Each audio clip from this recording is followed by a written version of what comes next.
नमस्कार, एक और वीडियो में आपका स्वागत है। भाजपा का वादा, मुद्रा लोन में अब 20 लाख मिलेंगे। इस योजना में बिना गारंटी लोन मिलता है। जानिए स्कीम की खास बातें।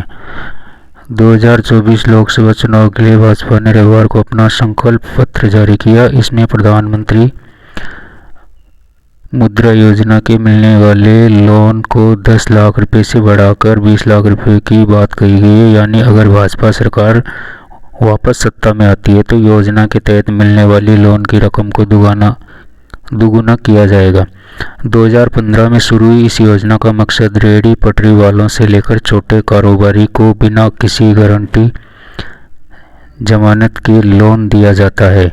हम आपको इस योजना के बारे में बता रहे हैं ताकि आप भी अपना बिजनेस शुरू करने के लिए इस योजना का फ़ायदा ले सकें। इस योजना में 3 कैटेगरी में दिए जाते हैं लोन। मुद्रा लोन के तहत अभी अपने बिजनेस शुरू करने वाले लोगों को कुल 3 कैटेगरी में लोन दिया जाता है। पहली कैटेगरी है शिशु। इसके तहत लोगों को 50,000 रुपये का लोन मिलता है। दूसरी कैटेगरी है किशोर, जिसके तहत 50,000 रुपये से लेकर 5 लाख रुपये तक का लोन दिया जाता है। तीसरी कैटेगरी है तरुण, जिसके तहत 5 लाख रुपये से 10 लाख रुपये तक का लोन दिया जाता है। तरुण कैटेगरी में मिलता है 10 लाख रुपये तक का लोन लेने के लिए नहीं देनी होगी कोई गारंटी। 2015 में शुरू हुई इस योजना का मकसद रेहड़ी पटरी वालों से लेकर छोटे कारोबारियों को बिना किसी गारंटी के जमानत के लोन मुहैया कराना था। कोई भी व्यक्ति जो अपना स्वयं का व्यवसाय शुरू करना चाहता है वह इस योजना के तहत लोन ले सकता है। इसके साथ ही अगर कोई अपने मौजूदा व्यवसाय को आगे बढ़ाना चाहता है तो भी उसे इस योजना के जरिए लोन मिल सकता है।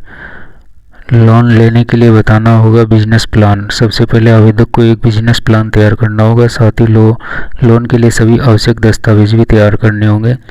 सामान्य दस्तावेजों के साथ बैंक आपसे आपका बिजनेस प्लान, प्रोजेक्ट रिपोर्ट, भविष्य की आय के अनुमान संबंधी दस्तावेज भी मांगेगा, जिससे उसे आपकी ज़रूरत की जानकारी हो। साथ ही ये भी अंदाज़ा लग सके कि आपको लाभ कैसे होगा या लाभ कैसे बढ़ेगा, कितना देना होगा ब्याज। मुद्रा लोन की खास बात यह है कि इसमें कोई निश्चित ब्याज दर नहीं है। अलग अलग बैंक लोन पर अलग अलग दर से ब्याज वसूल करते हैं। ब्याज दर का निर्धारण कारोबार की प्रकृति और उससे जुड़े जोखिम के आधार पर होता है। वैसे आमतौर पर 10 से 12% सालाना ब्याज दर रहती है। यह न्यूज़ हमें दैनिक भास्कर से मिली है। दैनिक भास्कर का बहुत बहुत धन्यवाद।